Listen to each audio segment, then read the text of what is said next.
Hey guys, welcome back to my channel. അപ്പോൾ നമ്മുടെ video ആദ്യമായിട്ട് ആരെങ്കിലും കാണുന്നുണ്ടെങ്കിൽ ജസ്റ്റ് ഒന്ന് സബ്സ്ക്രൈബ് ചെയ്ത് ഒന്ന് സപ്പോർട്ട് ചെയ്യുക. വീഡിയോ ഇഷ്ടപ്പെടുകയാണെങ്കിൽ ലൈക്ക് ചെയ്യാനും മറക്കരുത്. അപ്പോൾ നമ്മുടെ വീട്ടിൽ ഇന്ന് പെരുന്നാളാണ്. അപ്പോൾ അമ്പ് ഏകദേശം നമ്മുടെ വീട് എത്താറായിട്ടുണ്ട്. എല്ലാ വർഷവും അതെ, അമ്പ് വരാറാകുമ്പോൾ നമ്മൾ ആ വീടിൻ്റെ വഴി തിരിഞ്ഞ് നോക്കും, എത്തിയോ. നിങ്ങളങ്ങനെ ചെയ്യാറുണ്ടോ? ഞാൻ എല്ലാ വർഷവും ഇത്ര വയസ്സായിട്ടും ഞാൻ ഇപ്പോഴും അത് അമ്പ് വരാറായോ എന്നിട്ട് എപ്പോഴും വീടിൻ്റെ പുറത്തോട്ട് ഇങ്ങനെ നോക്കിയിരിക്കും.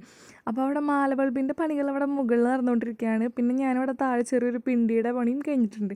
അങ്ങനെ ഞാനും സാരൊക്കെ കുളിച്ച് സുന്ദരികളായിട്ട് അമ്പ് വെയിറ്റ് ചെയ്തുകൊണ്ടിരിക്കുകയാണ്. അപ്പോൾ ഞാൻ ഇടയ്ക്കിടയ്ക്ക് നോക്കുന്നുണ്ട്, അമ്പ് വരാറായോ എന്ന്. അങ്ങനെ നമ്മുടെ അമ്പ് ഏകദേശം എത്താറായിട്ടുണ്ട്.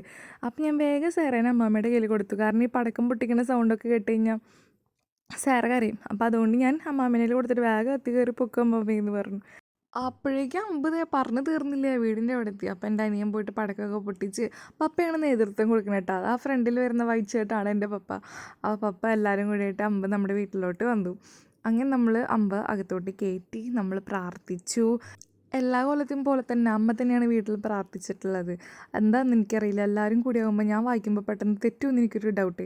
അത് കാരണം ഞാൻ വേഗം അമ്മയുടെ കൊടുത്ത് അമ്മ ചൊല്ലിക്കുമെന്ന് പറഞ്ഞു. അങ്ങനെ അമ്മ പ്രാർത്ഥനയൊക്കെ ചൊല്ലിക്കഴിഞ്ഞു. അത് കഴിഞ്ഞപ്പോൾ ഞങ്ങളെല്ലാവരും നേർച്ചിട്ടു, പുണ്യാളൻ്റെ അമ്പത്തൊട്ട് മുത്തി. അങ്ങനെ കാര്യങ്ങളൊക്കെ നമ്മൾ അതിൻ്റെ ഇടയിൽ കഴിഞ്ഞു. അത് കഴിഞ്ഞിട്ട് നമ്മുടെ വീട്ടിൻ്റെ ഫ്രണ്ടിൽ നിന്നിട്ട് ഒരു പാട്ട് പാടും. അപ്പം നമ്മൾ അമ്പം പിടിച്ച് നമ്മളത് കേട്ട് ആസ്വദിച്ച് നിൽക്കും. എന്നിട്ട് നമ്മൾ തൊട്ടടുത്ത് ഏതാണ് നമ്മുടെ യൂണിറ്റിൽ അടുത്ത വീട്, ആ വീട്ടിലോട്ട് അമ്പ് കൊണ്ട് കൊടുക്കും. അപ്പോൾ എന്തോ ദൈവഭാഗ്യത്തിന് എൻ്റെ വീടിൻ്റെ അപ്പുറത്തെ വീട് തന്നെ ക്രിസ്ത്യൻസിൻ്റെ വീടാണ്. അപ്പോൾ എനിക്ക് അധിക ദൂരം പോകേണ്ടി വന്നില്ല. തൊട്ടടുത്ത വീടായ കാരണം 2 അടി നടന്നാൽ മതി.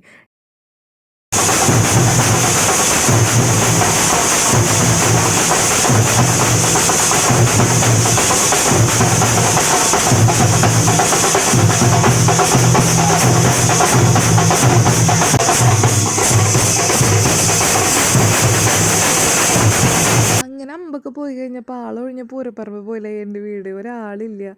ഇപ്രാവശ്യം ഞങ്ങൾ പെരുന്നാൾക്ക് ആരും വിളിച്ചിട്ടുണ്ടായിരുന്നില്ല, പുറത്തുനിന്ന് ഗസ്റ്റുകളൊന്നും ഉണ്ടായിരുന്നില്ല. ഞങ്ങൾ ഫാമിലി മെമ്പേഴ്സ് മാത്രമേ ഉണ്ടായിരുന്നുള്ളൂ. അത് കാരണം ആളൊഴിഞ്ഞ് പൂരപ്പറമ്പ് പോലെ എൻ്റെ വീട്. അങ്ങനെ ഞാൻ വീടിനകത്തോട്ട് കയറി, എന്തൊക്കെയാണ് അവിടെ സംഭവിക്കണമെന്ന് കാണണമല്ലോ. അങ്ങനെ ഞാൻ കയറി വരുമ്പോൾ തന്നെ അമ്മാമ്മ അവിടെ ഇരിക്കുന്നുണ്ട്. അപ്പം ഞാൻ എന്തുട്ടാ അമ്മാമ്മ അവിടെ ഇരിക്കണേ? അപ്പം അമ്മാമ്മ ഒന്നുമില്ല, വരണവരും പോണവരെയും കാണാനാ. അപ്പം ഞാൻ ശരി. അങ്ങനെ ഞാൻ അകത്തോട്ട് കയറിയപ്പോൾ പാച്ചു അവിടെ ഉണ്ണീനെ ഉറക്കിക്കൊണ്ടിരിക്കുകയാണ്. പാവം പാച്ചു കഷ്ടപ്പെട്ട് ഉറക്കുക. അതിൻ്റെ അകത്തോട്ട് പോയപ്പോൾ അമ്മ അവിടെ കുക്കിങ്ങിലാണ്. അപ്പോൾ ഞാൻ നേരെ ഇങ്ങോട്ട് തന്നെ പോന്നു. ആ ഏരിയ അത്ര ശരിയല്ല. അപ്പോൾ ഞാൻ തിരിച്ച് വന്നപ്പോൾ അമ്മാമ്മ ദേ ഉണ്ണീനെ കളിപ്പിച്ചുകൊണ്ടിരിക്കുക. സേറ ഉറങ്ങണ ഒരു ലക്ഷണവും കളിക്കാനുള്ളതിലാണ്. അപ്പം ഞാൻ അന്ന് ഒരു ഉണ്ണിയപ്പം എടുത്ത് കഴിക്കാൻ വിചാരിച്ചിട്ട് ഒരു ഉണ്ണിയപ്പം എടുത്തു. കുഴപ്പമൊന്നുമില്ല, അത്യാവശ്യം നല്ല ടേസ്റ്റൊക്കെ ഉണ്ടായിരുന്നു. അങ്ങനെ ഞാൻ അകത്തോട്ട് കയറിയപ്പോൾ ദേ അവിടെ ആൾക്കാരൊന്ന് ഫുഡ് കഴിക്കണം. അപ്പോൾ ഞാൻ പോയി നോക്കി, എന്തിട്ട് ഇവരെന്നെ കൂട്ടാണ്ട് കഴിക്കണേ. നോക്കിയപ്പോൾ ഉണ്ണിയപ്പം ബീഫും ചിക്കനും. അത് ഞാൻ ആദ്യമായിട്ടൊരു കോമ്പിനേഷനും കാണണേ, ഉണ്ണിയപ്പവും ബീഫും. ഞാൻ കഴിച്ചു നോക്കി, കുഴപ്പമൊന്നുമില്ല, അത്യാവശ്യം നല്ല ടേസ്റ്റ് ഉണ്ട്. ഈ പഴംപൊരിയും ബീഫും എന്ന് പറയില്ലേ, അതേപോലെ ഉണ്ണിയപ്പം ബീഫും. അപ്പോഴാണ് പടക്കങ്ങളൊക്കെ എടുത്തു കൊണ്ടത് പൊട്ടിക്കാനായിട്ട്. അപ്പോൾ ഒരു തലച്ചക്രം എടുത്തു. പക്ഷേ ഈ തലച്ചക്രം തിരിഞ്ഞ് എൻ്റെ ചെരുപ്പിൻ്റെ അങ്ങോട്ടാണ് വന്നത്. ഞാൻ വിചാരിച്ചു എൻ്റെ ചെരുപ്പ് ഓട്ടയുണ്ടാവും, ചെരുപ്പിൻ്റെ പണി കഴിഞ്ഞിട്ടുണ്ടാവുമെന്ന്. ഇതെങ്ങനെ തട്ടിയാലും ലാസ്റ്റ് എൻ്റെ ചെരുപ്പിൻ്റെ അടുത്തേക്ക് ഇനി ഇത് വീണ്ടും വന്നുകൊണ്ടിരിക്കണേ. എന്തൊട്ട് സാധനമാണാവോ ഇത്.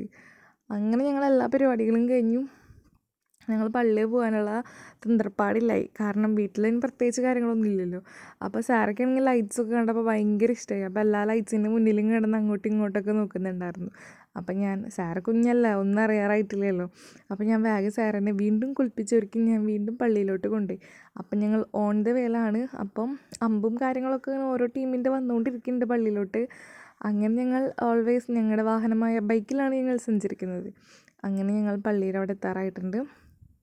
പള്ളിയിൽ അത്യാവശ്യം നല്ല രീതിയിലൊക്കെ ലൈറ്റ്സൊക്കെ ഇട്ടിട്ടുണ്ട്, കാര്യങ്ങളൊക്കെ സെറ്റായിട്ടുണ്ട്. ഞങ്ങൾ അധികം പുറത്ത് നിന്നില്ല, കാരണം ചൂടും ആൾക്കാരുടെ ഇതും നമുക്ക് കുഴപ്പമില്ല, സാറയ്ക്ക് അതൊന്നും പറ്റില്ല. അപ്പോൾ ഞങ്ങൾ വേഗം പള്ളിയത്ത് കയറി. അവിടെ ആയിരിക്കും നല്ല കാം ആൻഡ് ക്വൈറ്റാണ്, അത്യാവശ്യം നല്ല കാറ്റും ഉണ്ട്, സാർക്ക് കളിക്കാനും പറ്റും. അങ്ങനെ പള്ളിയത്തിരുന്നു. അപ്പോൾ ഞങ്ങൾ സാറേനെ ഞങ്ങളുടെ കൂടെ തന്നെ ബെഞ്ചിൽ ഞങ്ങൾ സാറേനെ കിടത്തി. അപ്പോൾ അവൾക്ക് അവളുടെ കളികളായി, ഞങ്ങൾക്ക് കുറച്ച് റിലാക്സ് ആയിട്ടിരിക്കാം. അങ്ങനെ എല്ലാം കഴിഞ്ഞിട്ട് ഞങ്ങൾ പുണ്യാളൻ്റെ അമ്പ് എടുത്ത് വയ്ക്കാൻ പോയി. അങ്ങനെ പുണ്യാളൻ്റെ അടുത്ത് പ്രാർത്ഥിച്ചു. ഞങ്ങൾ കഴിഞ്ഞ പെരുന്നാൾക്ക് സാറേനെയും കൊണ്ട് വരാമെന്ന് പറഞ്ഞിട്ടുണ്ടായിരുന്നു. അന്ന് സാറുണ്ടായിരുന്നില്ല. അപ്പോൾ ഞങ്ങൾ പുണ്യാളൻ്റെ അടുത്ത് പറഞ്ഞിട്ടുണ്ടായിരുന്നു, അടുത്ത പെരുന്നാൾക്ക് ഞങ്ങൾ എന്തായാലും സാറേനെയും കൊണ്ട് വരാമെന്ന് പറഞ്ഞിട്ടുണ്ടായിരുന്നു. അതുപോലെ വാക്ക് പറഞ്ഞ് നമ്മൾ പാലിക്കണമല്ലോ. അപ്പം ഞങ്ങൾ ഈ പെരുന്നാൾക്ക് സേറേനെയും കൊണ്ടുപോയി പുണ്യാളിൻ്റെ അടുത്ത് നന്ദി പറഞ്ഞു. പുണ്യാളിന് കൊടുത്ത വാക്ക് പാലിച്ചു എന്നും പറഞ്ഞു. പുണ്യാൾ അതിന് സഹായിച്ച് പുണ്യാളിന് നന്ദിയും പറഞ്ഞു. അങ്ങനെ അത് കഴിഞ്ഞു. പിറ്റത്തെ ദിവസം കേട്ടോ ഈ ക്ലിപ്പിങ്സൊക്കെ പ്രദക്ഷിണം വന്ന് കയറിയതും ഈ കാര്യങ്ങളൊക്കെ അതിൻ്റെ പിറ്റത്തെ ദിവസത്തെയാണ്.